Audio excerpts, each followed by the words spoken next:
Good evening, I'm William Pace. My special guest tonight is Wintley Phipps, a Grammy Award nominee. He's worked with such artists as Patti LaBelle, Diana Ross, Lou Rawls, to name a few.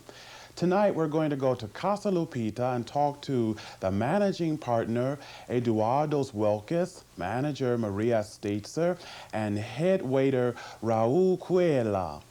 They're going to cook for us tonight chicken chimichanga. My guests this evening are Senora Maria and Senor Raul of Casa Lupita Restaurant. Thank you both for coming on the show tonight. Thank you. Over 7,500 people come to the doors of Casa Lupita each week. What's so special about Casa Lupita? Everything is special about Casa Lupita. It's, as you can see, is the ambience, the ambiente, is the plants, is the people like Raul. And this is numero uno restaurant in Dayton. Do you think that the atmosphere, the decor of a restaurant plays an important part in its success? It does play an important part, but I think the most important part in Casa Lupita is the guest. Well, Raul, you would know more about that because you're the head waiter here. Yes, I am, William. And I understand that you're in big demand. You have customers coming in for you. Why are you in such demand? Well, I couldn't really tell you. The main thing I want to do is, as soon as our guests arrive, try to provide, make them feel like they're at home, provide a very friendly, prompt service, so they feel welcome, keep coming back. When people come into a restaurant, what are they looking for? There's 4 things that they're looking for: quality of service, quality of food, ambiance, and atmosphere. And we try to provide them with every single one of them, make them feel like they belong here. Now, I understand that many of the lady customers come in here and ask just for you. Yes. Now, why is that? William, I couldn't really tell you. I just got lucky, I guess. Lucky guy, huh? Well, I think I'd like to order chicken chimichanga. That's pretty good choice, William. That's one of our biggest sellers here at Casa Lupita. It's filled with shredded chicken, cheddar cheese, enchilada sauce, and tomatoes, topped with sour cream and low-fat yogurt. Pretty good choice. Do you think if I go into the kitchen and ask the managing partner, Eduardo, to prepare that for me, you think he will? He'll be more than happy to do it for you. Okay, let's go into the kitchen. Okay. My guest this evening is Eduardo Welkes, managing partner for Casa Lupita. Thanks so much for coming on this show tonight. I'm very glad to be here, William. I think I'd like to have chicken chimichanga. Well, why don't I show you how we do it right from the start here. Great. This is Haley. And Hello, Haley. She's going to be putting it together for you. First of all, we start off with a 12-inch flour torte. And she's putting in an ounce of fresh cheddar cheese. And 2 ounces of tomatoes. And then it's followed by 3 ounces, I believe you wanted a chicken chimmy. 3 ounces of chicken. It could be beef or chicken. We're doing chicken today. And now she's filling it up with enchilada sauce. 2 ounces of enchilada sauce. And then she'll be rolling it up. It looks delicious. So one of our biggest sellers right now. How did you get into the restaurant business? Oh, actually, I started off in your line of the business, in journalism. I have a degree from the University of Illinois. Met some friends in Chicago that were in the restaurant industry, and the rest is history. So where do we go from here? I'm going to take this to the deep fryer, fry it for 5.5 minutes, and present it to you. Great. Alrighty? And then as we take it from the fryer, I'll show you how we put it on the final plate, William. First of all, we're going to put 2 ounces of lettuce on the plate. There's Wade here, one of our cooks here in North Dayton, is going to put it in here for us. We take our beans and put it on the plate. We take our rice, put it right next there on the plate. Then, of course, the chimney. Goes right on a bed of lettuce. Your choice of some sour cream and some guacamole. A little cheddar cheese on the refried beans. And some sour cream. And we're going to sprinkle a little bit of green onions, and we have a finished product. So we have one other last touch, a little paprika for a color. And there you go, William. So we have chicken chimichanga. You got it. Ready for you to eat. So you think we'll have Senor Raul serve that to me in the dining room? I'm sure he'd be proud to. Okay, great. Let's go. All right. I hope you like it. Oh, it looks wonderful. William, be careful. Thank you very much. There it is.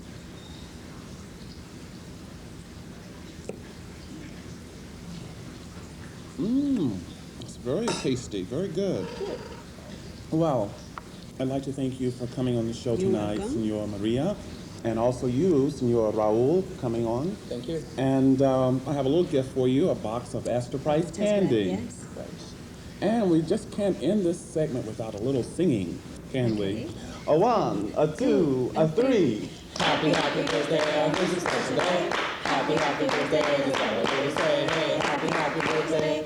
May all your dreams come true. Happy, happy birthday.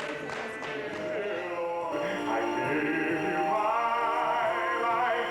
Don't let me stray, dear Lord. I gave you my life.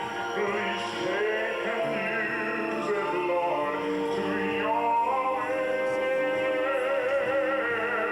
to your will. My special guest this evening is Wintley Phipps. Thanks so much for coming on tonight. Thank you. It's good to be here. You started while in college composing and singing music. Did you have any idea then that you would be sort of like a national gospel singer or international singer? Well, you know, when I was growing up, my voice changed when I was about 14 years old. You know? One morning I woke up and it was down in the basement as such, you know. And back then I wanted to be another Sly Stone, another Tom Jones, you know. But God walked into my life and really gave me the greatest offer I could ever get. He said, look, I know the dreams you're dreaming, but if you'll just give me your dreams, I will let you see the dream that I've been dreaming for you. Oh. You see, God is a dreamer, and he dreams about us. He has, just like parents have hopes and dreams for their children, God has dreams for us. And I, at the age of 16, caught a glimpse that God wanted me to sing, to travel, to meet people of influence and power, and to share his love with them. And ever since then, everything I ever saw in that dream has come to pass. You know, any person I could have ever wanted to meet, I've sung for President Reagan and Bush, I met the Pope, any place I could have, I was there when Nelson Mandela was released from prison. Anything I could ever dream of has been mine. And so I'm so grateful to God for the privilege of talking to your viewers and telling them how it all came to pass. And this even led to a 1988 and 89 Grammy That's right. Award Yeah, nomination. that's Tell me right. about that. Well, that's really just another beautiful award. It's not so much an award, it's almost a reward for trying to be faithful and recognizing that you don't have to compromise to be recognized. Recognizing that I didn't have to spend my life on drugs, or in smoky joints, going all over the world in cheap places. All I had to do was to be faithful to the best of my ability to the things that I knew were right and pleasing to God. And all those little accolades, all those little things are just little rewards from God. But and so I'm grateful for them. You know, to get the nominations were a blessing from your peers, you know, and that's good to have. Growing up as a child, did you have some particular singer or idol that sort of inspired you to go on and do some of the things you've done? Well, I mentioned Sly Stone, but that was just more or less for the fame of it all. But musically, the person I think who inspired me the most was Paul Robeson. Really? Yeah, when I listened to Paul Robeson, there was a stature, there was a greatness, and many of the spirituals that he did, I learned those spirituals, and it was interesting that he had a voice during his time that was accepted. Now, bass baritones today, you don't hear them on radio. You don't hear them on television very much. You think about it. No, I guess you really don't. You don't. And they've been kind of emasculated from the musical experience of our time. And so it's really interesting when I sing, especially to kids or to this generation, they are often hearing a Paul Robeson style voice that they've never heard. Today, yeah. They've just never heard it. They have, they don't hear it on television, they don't hear it on the radio, and so it's like, what is this, It's a new experience. Yeah. For singers, young singers wanting to get into the business of singing, what advice would you give them? Well, I could give some technical advice.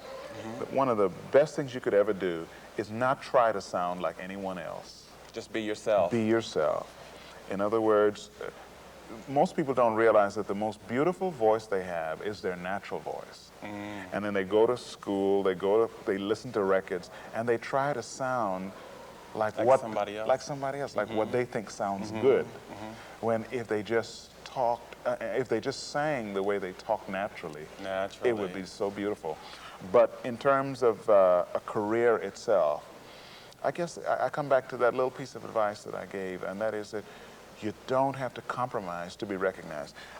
I sing only gospel music. I don't do any other, I don't do beer commercials, I don't do airline commercials. I only sing music for God. But I was the first gospel artist on Soul Train. I've been on Saturday Night Live. Television specials, I've hosted them, I've done everything that people, singing at Diana Ross's wedding. Yes. Tell us more about that. The viewers want to know more. Well, what was that like? I was singing on a television program, and all of a sudden my phone rang a few weeks later and said, Diana Ross heard you singing, and she was crying, and she said, find this guy.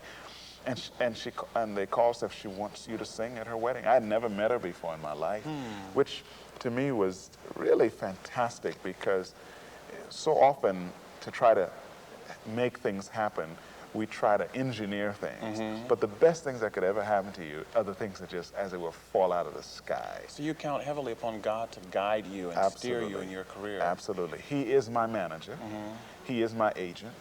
And still, there's no agent in Hollywood that could have said, I heard Diana Ross is getting married, and I think I can book you for the wedding.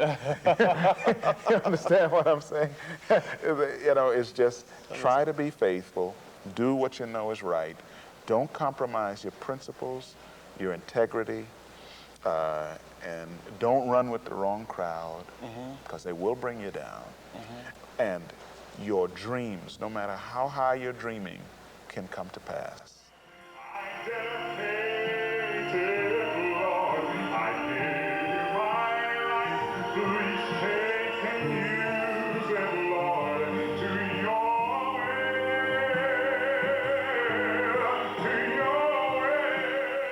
You have worked with some of the big people in the business, like Lou Rawls, and you've mentioned Diana Ross and others.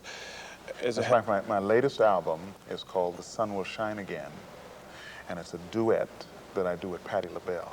Okay. Called The Sun Will Shine Again. So would you say that she's probably one of the people that you really have enjoyed working with the most? Oh, unbelievable, unbelievable. Why? Patti LaBelle is got to be one of the most down-to-earth people you'll ever meet. And she's a spiritual person. And I tell people, I've met a lot of stars and done a lot of things with so-called stars, but I have never been treated with more respect than I was treated by Patti LaBelle and her husband and the people around her. And that's really saying something. And so, yeah, I've had the privilege of working with some fantastic folks, but I've always done music that inspires people. I haven't had to do, baby, let me take you behind the back door. I've always done music that tries to lift people's spirits. One of the most incredible things that's ever happened to me, I was flying back from Los Angeles, saw this lady on the plane, I recognized who she was, and I got a cassette tape of my first album, recorded in 1978, called I Give You My Life. I said, I want you to listen to the whole tape, but especially this song, I Give You My Life. I said, it's a song of commitment to God. She said, thank you so much. I travel with a cassette player, and I can play this tape you give me as I travel. When the plane landed, she was standing in the jetway, waiting for me. She took my hand, she squeezed it, her eyes were misty. She said, thank you so much. God bless you. That lady was Natalie Wood, a few days before she drowned. Oh. And when she had drowned, I was shaken because, but yet, really, it was just another fulfillment of all that I saw when I was 16 years old. That if I just try to be faithful, that my life would come in contact with some of the most incredible people in the world. Do you see you're singing as a ministry? Yes, That absolutely. You're ministering to people? Absolutely. Because, you know, Natalie Wood, when she came down to those final moments, it mattered not that she was rich, it mattered not that she was famous, it mattered not that she was gorgeous. The only thing, and she was beautiful. She was one of the most beautiful women I have ever known. The only thing that mattered was whether or not she had an experience where she knew God for herself. And so that's what I try to do in my music. I want people to get to know God for themselves. We're not pushing anything on anybody. We're saying here, I'm saying here, it's done great things for my life, and I hope it does something for yours too. Well, thank you. Thank a you. man with a mission. My special guest. Thank you. Wintley Phipps. God bless you. Thanks so much for coming on the show. And I've got a little gift for you here. Oh. A box of Esther Price candy. Oh, thank you very much. Thanks so much for coming on. Thank you. Thank God you. bless you. Thank you. And we'll be back in a moment. Stay with us.